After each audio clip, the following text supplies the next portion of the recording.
Welcome back to my channel, and today's treat is a special one because I'm heading to Bali.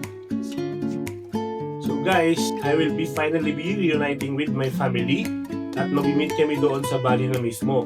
So ako, manggagaling ako dito sa Jakarta, sila manggagaling sa Manila. So kasama ang aking misis at ang aking anak. Kasama rin namin yung aking in-laws.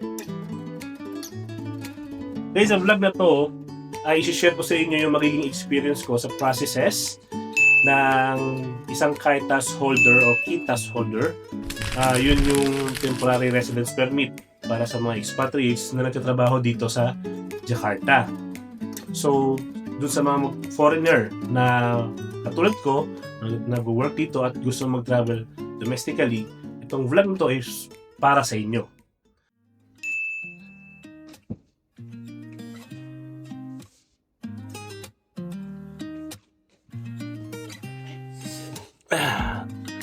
Hi guys! So ngayong araw yung flight natin, 7:30 in the morning ngayon. 7:30 na ng umaga. Bababa ako ng 7:45 kasi susunduin ako ng driver at ihatid ako sa airport. Terminal 3, CGK Airport. So ngayon nakahanda na yung mga gamit yun naman na. So hopefully, ito na yun. So nagdala lang ako ng extra. Itong mga diapers na to para sa anak ko. Tapos itong ipit para pag naglaba kami doon kasi doon sa Airbnb na nirent namin, may washer, may dryer na kasama na. So para isasampay namin, nagdala ako ng hanger actually sa kayang ipit. And then ito yung bag, baunan ko, extrang duffel bag. Tapos ito yung mga iba't iba pa yan, ano tawag dito? Pangtimbang. Tapos yung ito actually huwag nyo kakalimutan, hindi ko alam kung sa Bali ay ganyan din ang sakat nila na type F. So mas okay na yung sigurado. So nagdala na ako and ito na passport, yung ITAS ko okay na. So i-impake ko na lang yan. Lahat ng to tinimbang ko na kagabi yan 13.5 kilograms. So out of 20 kilograms na baggage allowance ko. So plus 7 kilo na hand carry. So marami pa akong allowance. At this is it. See you later. Bye-bye.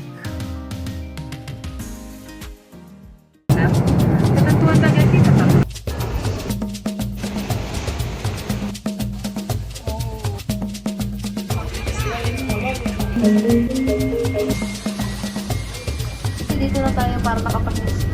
Sabang Safari Indonesia conducted the work.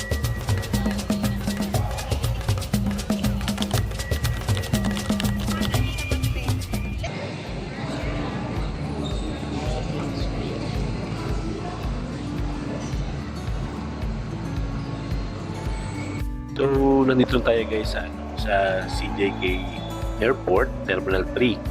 And dito ako na i-drop ng aking driver. So hanapin ko lang saglit yung kung saan tayo magbabag drop. Wherein dapat mahanap ko yung Garuda Indonesia. So pasok lang tayo. Ay, may nakalagay naman na masok. So parang sa Pilipinas, it's pasok. So nandito na ako ngayon sa magbabag drop lang ako kasi tapos na ako mag-check-in eh. So, bag drop lang tayo. Hindi ko rin talaga alam kung dito talaga yan. Kasi though ito lang naman yung Garuda rito saka yung kabilang side. So namang ito na yan.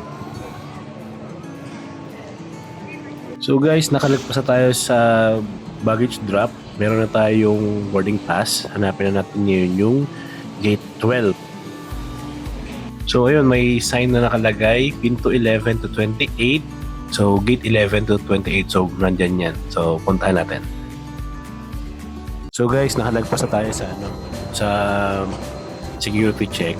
Ang hinanap lang sa akin ay yung passport at yung boarding pass. So para ka lang din nagta-travel domestically yan sa Pilipinas, di ba? Ganoon lang din naman yung hinahanap. So luckily mabilis lang yung process. So guys, nagbaon tayo ng Kaitas, di ba? So hindi pa naman siya hinahanap dito. Tingnan natin mamaya sa Denpasar Airport kung hanapin siya. So samahan niyo pa rin ako and let's find out kung required siya mamaya. So bukod dun sa requirements, guys, I will also share to you yung accommodations na nabook namin. So we have Aston Kuta Hotel and Residences, saka yung Istana Villa sa may Gianyar, Ubud. So mamaya i-share ko yung mga snippets nung accommodations namin, and stay tuned para alam nyo rin kung gustuhin nyo o hindi yung nabook namin.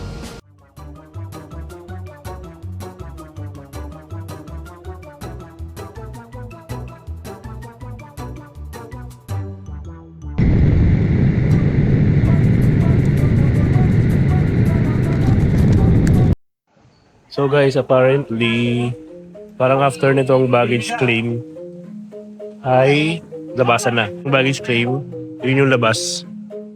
So parang pag-travel ka lang domestically sa Pilipinas. So wala nang kuskus balungos. Ano na, magbubuk na lang ako ng Grab. Basically, mabilis lang pa lang magbiyahe pa Bali from Jakarta. Guys, nakuha ko na yung maleta ko. And apparently wala nang masyadong problema. Palabas na ako para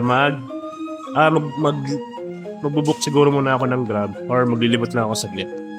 Okay, see you later. Ito na siya. Ito na yun. And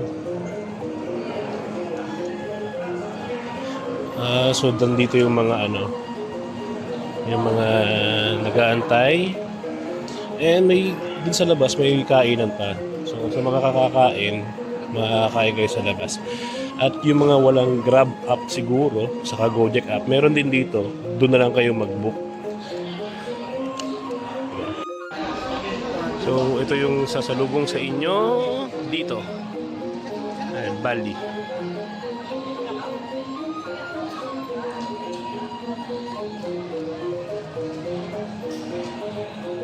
So guys, paglabas nyo, meron ditong Starbucks. And ito yung sa Bali na nagka-picture yung mga tao. May A&W doon. Nandoon din yung Grab na na stall para kung magbubuk kayo. And then may Pizza Hut, cafe. So basically may maraming kainan. So okay, so paglagpas na doon sa may parang pinagpapictura ng mga tao, maglalakad pa ata ng malayo. Ewan ko na kung saan ito papunta.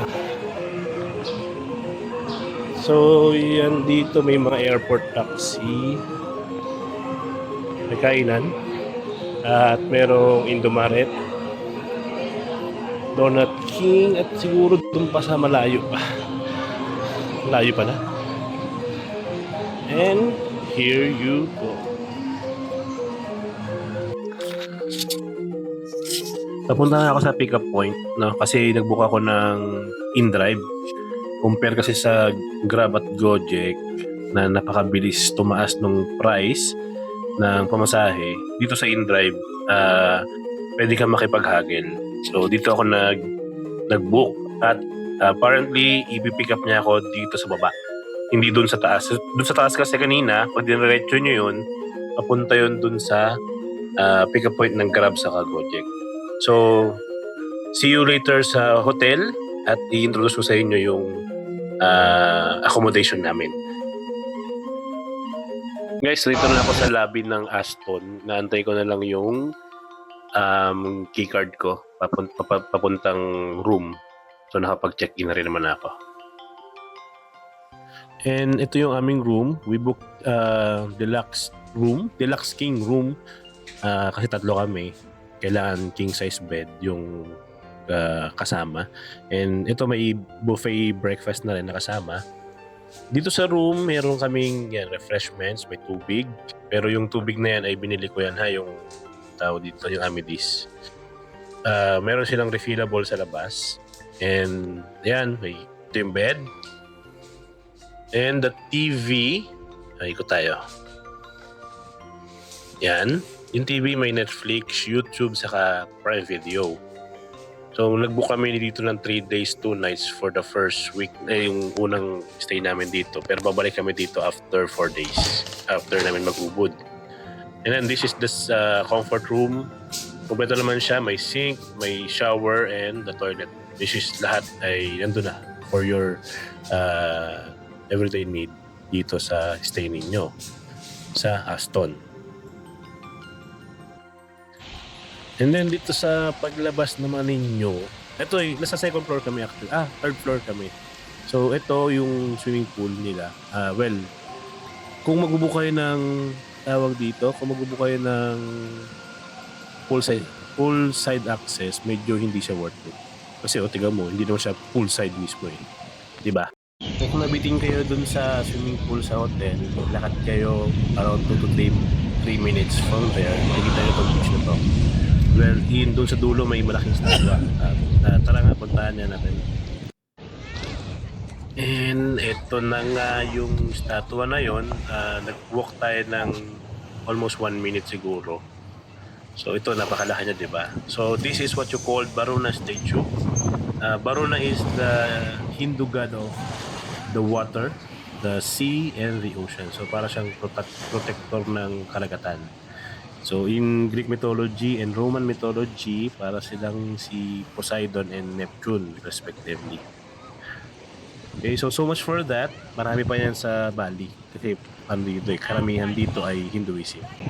Later, i-tour ko naman kayo dun sa room namin sa Ubud. So stay tuned at after ito yung room tour na sa Ubud.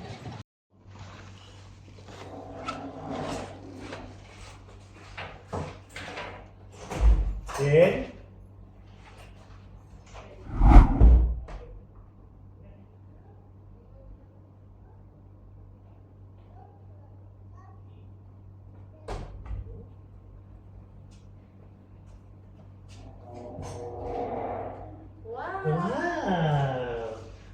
wow, you like it? Wow. Is it? Wow.